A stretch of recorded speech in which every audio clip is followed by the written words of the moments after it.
Halo, perkenalkan nama saya Nasyila Brillianti Syahril dengan NPM 2024 10415144. Pada video ini saya akan membahas mengenai manajemen konflik dalam komunikasi organisasi. Dalam sebuah organisasi, konflik merupakan sesuatu hal yang tidak bisa dihindari karena setiap individu memiliki latar belakang, cara berpikir, pengalaman, dan kepentingan yang berbeda-beda.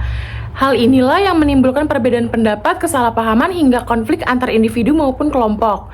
Banyak orang menganggap konflik sebagai sesuatu yang negatif dan harus dihindari. Namun, jika konflik dikelola dengan baik, hal ini dapat mengganggu hubungan kerja, menurunkan kinerja tim, serta menghambat pencapaian tujuan organisasi. Oleh karena itu, penting bagi setiap anggota organisasi untuk memahami apa itu konflik dan bagaimana cara mengelolanya dengan efektif. Pada dasarnya, konflik adalah perbedaan persepsi, kebutuhan, atau nilai dari dua belah pihak atau lebih yang saling bergantung. Konflik dapat terjadi karena perbedaan cara pandang, kepentingan pribadi, maupun perbedaan dalam mengambil keputusan. Konflik ini memiliki dua pandangan. Yang pertama, pandangan tradisional.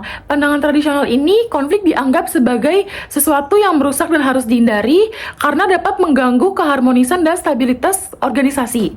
Sedangkan, dalam pandangan modern, sebaliknya, konflik ini justru dipahami sebagai bagian alami dari dinamika kelompok karena tidak selalu berdampak negatif. Jika dikelola dengan baik, konflik dapat menjadi sarana untuk menyampaikan pendapat, memperbaiki sistem kerja, serta mendorong munculnya ide-ide baru dan inovasi dalam organisasi. Setiap individu memiliki cara yang berbeda dalam menghadapi konflik. Salah satu model yang sering digunakan untuk memahami perbedaan tersebut adalah model Thomas Kilmann, yang dimana model ini tuh membagi gaya manajemen konflik berdasarkan dua dimensi utama, yaitu asertivitas dan kooperatif.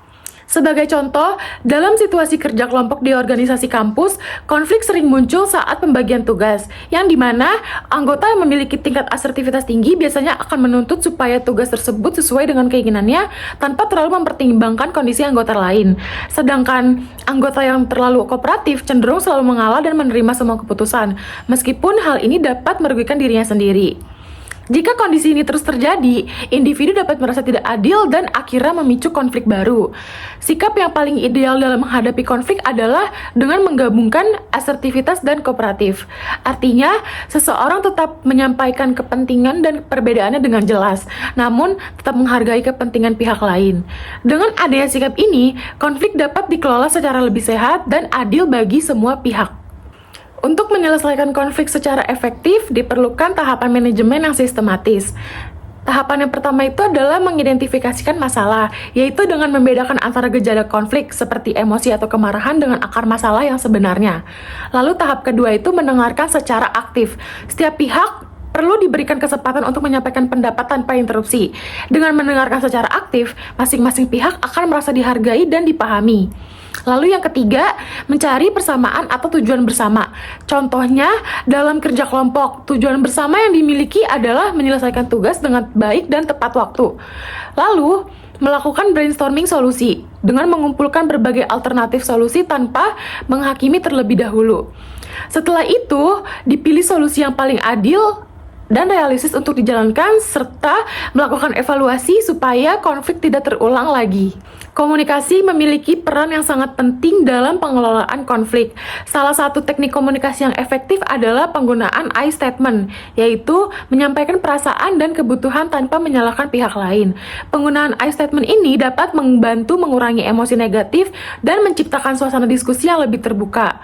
Dengan komunikasi yang tepat, konflik dapat diselesaikan secara lebih konstruktif dan tidak menimbulkan konflik lanjutan.